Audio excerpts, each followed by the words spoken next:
Greetings, I am Maleficious, and I'm back with what I hope will be the finale of Shenzhen IO. Last time, I solved one puzzle that I had been stuck on previously, and I did a lot of work on what I think is the final puzzle. And, well, after that recording, I worked out on it more, and I also worked on all the other puzzles that are left, and I think I have viable solutions to all of them. Tonight, I've got a mug here of Celestial Seasonings Mandarin Orange Spice, which is kind of appropriate. So, well, it's still a little warm. It's been steeping for about 15 or so minutes. But yeah, let's dive right in. So yeah, I've got solutions for I think I have a viable solution for the pollution sensing window, the security nightmare, the color changing shoes, and the final project. Yeah, the pollution sensing smart window. That stumped me for a while because I couldn't figure out a way to divide. But then I realized, thanks to math, I don't have to divide. Now, I don't have a blackboard here, and I'm not sure I could get this set up correctly in post, so you may have to use your imagination here. So, let's take a look at the design. So yeah, the specification says the window should be closed, signal low, when the average sensor reading for the 8 most recent time units, including the current one, is greater than or equal to 50. So, let's pretend that those the reading for the 8 most recent time units are variables. Let's label them x0, x1, x2, and so forth through x7, which remarkably corresponds to the first 8 units in the RAM chip. Granted, I'm using more than that, but it doesn't matter. So, we take the sum of those 8 variables and divide it by 8 to find the average, and we're checking if that number is greater than or equal to 50. Now, we can't divide. There's no command to divide in the MC4X controllers. But, here's where math comes in. We can multiply through the entire equation by the same number, which can remove the division. So, if we multiply the left side of the equation by 8, then we have 8 times the quantity of the sum x0 through x7, divided by 8. So then, we can pull out the sum of the variables, which leaves us with 8 divided by 8 times the sum of the variables. And with that, we divide 8 by 8 and get 1, so it's 1 times the sum of the variables, which means all I have to do now is add up 8 numbers. Now remember, because we multiplied the whole inequality through by 8, we had to multiply on the left side of the inequality, we also have to multiply on the right side of the inequality. So, but that's easy, because 8 times 50 is 400. So instead of 8 numbers divided by 8 greater than or equal to 50, it's the sum of 8 numbers greater than or equal to 400. And here's how it works mechanically. This MC4000, all it does is it takes whatever reading it gets in from the sensor and then moves it right into the RAM chip. It adds 1 to its accumulator and it sleeps. Although, I could probably remove that because it auto-updates here. Yeah, I think that saves some code. Okay, so this takes in, and then this accumulator just handles some timekeeping. So it moves x1 to the accumulator.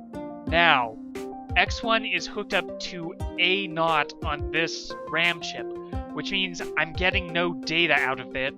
I'm just getting whatever the current address is. So it starts at address 0.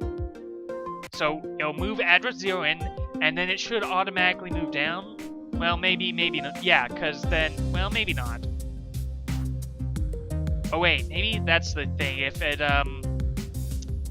Yeah, because this moves in, then it sets down, then moves the address, and then I test if the accumulator is greater than 8. If it is, I add 14, or rather, if it's not greater than 8, that means it's 8 or less. So I add 14, and then I subtract 7. May have messed up here. Okay, so 0, 1, 2, 3, 4, 5, 6, 7, 8. Okay, that's 9. So I think I need to test greater than 7. Okay, so if I add 14, and then and then in any case, then I subtract 8. Okay, that should work. Then I move whatever values in the accumulator to x3, and then I set this to sleep. Although I'm not sure this is right, because I think it may get the wrong result. Anyway, this subcontroller, or this microcontroller, MC6000, I've initialized it to move 100 to P1 because it has to start out as opened. Okay, so sleep X, X naught. Then I move 0 to the accumulator, and I move X naught to X2, so it goes down here. And then as it starts a loop, it sleeps until it receives data from X2. I move that data to that, then I test if it's equal to -1. If it is, I jump back to sleep. But if it's not, I add value that's in the data registry to the accumulator value. And then I test if the accumulator is greater than 399. If it is, then it's 400 or more. So I move 0 to P1 in that case. And if it's not, then I move 100 to P1 and jump back to the loop. So this one here, it just sleeps until it receives data from the X3 port, this controller. I move that X1, so that's the current thing, I think, the current unit. And then I do a loop, test less than accumulator, 8. If it is, add 1, move X0 to X3, X0 is in data 1, yeah. X1 here is connected up to address 1. And then jump to loop, and if it's more than 8, I move 0 to, or if it's 8 or more, I move 0 to accumulator, and I move -1 to X3 to show that this is done with. So, as you can see, if I just step through, yeah, because, yeah, it moved a 1 in, I think, here. So, yeah, this one first moves P0 into X1, then it goes to here. Oh, wait, no, it moved a 0 here, though, so I guess it's fine. I don't know. Okay, so it's less, the accumulator is less than, or the accumulator is not greater than 7. So I add 14, I subtract 8, then move accumulator X3, and then it takes the 8 most recent, 4, 5, 6, 7, 8, and that's the most recent one, yeah, 8. 8 at 0. Okay, or I think? I don't know, I may have messed this one up. Oh well, it goes through, and then at this point, the average, so it goes here, the average, or rather the sum of the 8 should go up to at least 400. Yeah, 33, 66, 132, 232, 332. Oh, okay, never mind. Yeah, I guess it's, that's greater than 8. No, oh wait, no, it's sub 7 here. Sub 7? Oh, okay. Yeah, so yeah, the window's closing automatically when the pollution gets too high up. And plus, you have to take into account if the pollution starts high when it starts sensing. So, yeah. So it's here, and at this point the pollution has been high for 5 time units. It has to take into account, it still needs to take into account the previous one, so it has to shut down here, which it does. So if I just run simulate, I think this works. The downside to this solution, though, is that it uses a ridiculous amount of power. And I'm not sure... Yeah, I'm not sure how people did this. Most common's 7 yuan, maybe. Yeah, most common power usage is really low and uses a lot of...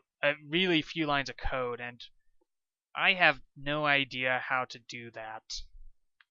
I've seen on the Shenzhen IO subreddit, someone managed to do it with 232 power, usually, I think.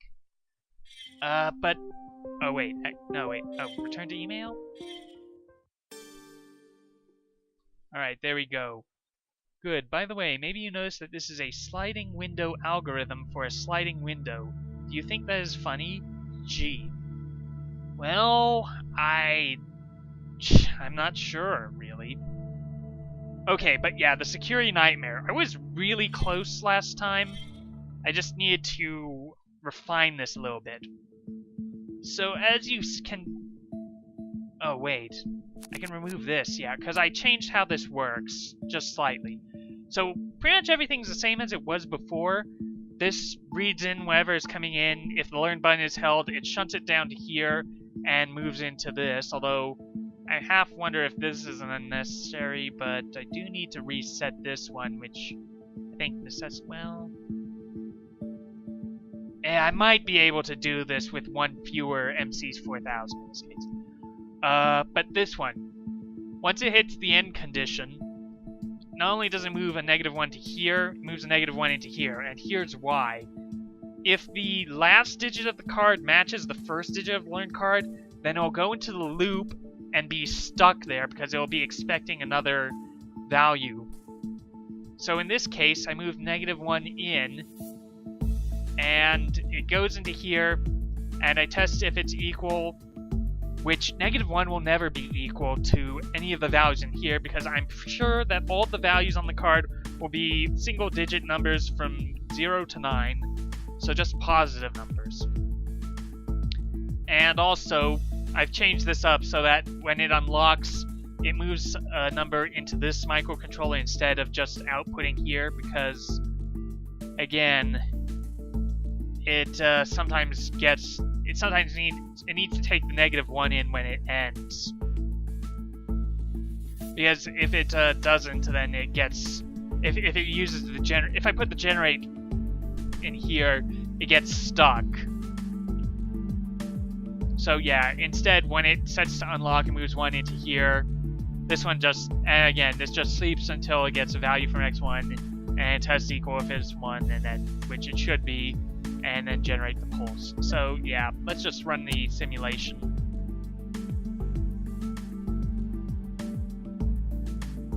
Yeah, it's going smoothly now.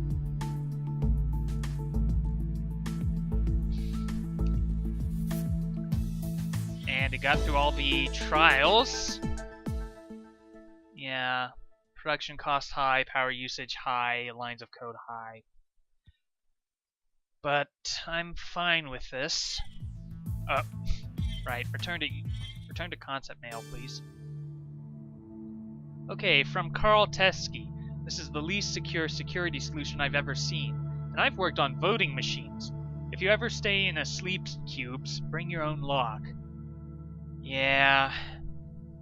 Well, I'm afraid I don't really have a good solution to that, and again, I don't have a good solution to window. I know they exist because I know that other people have done them.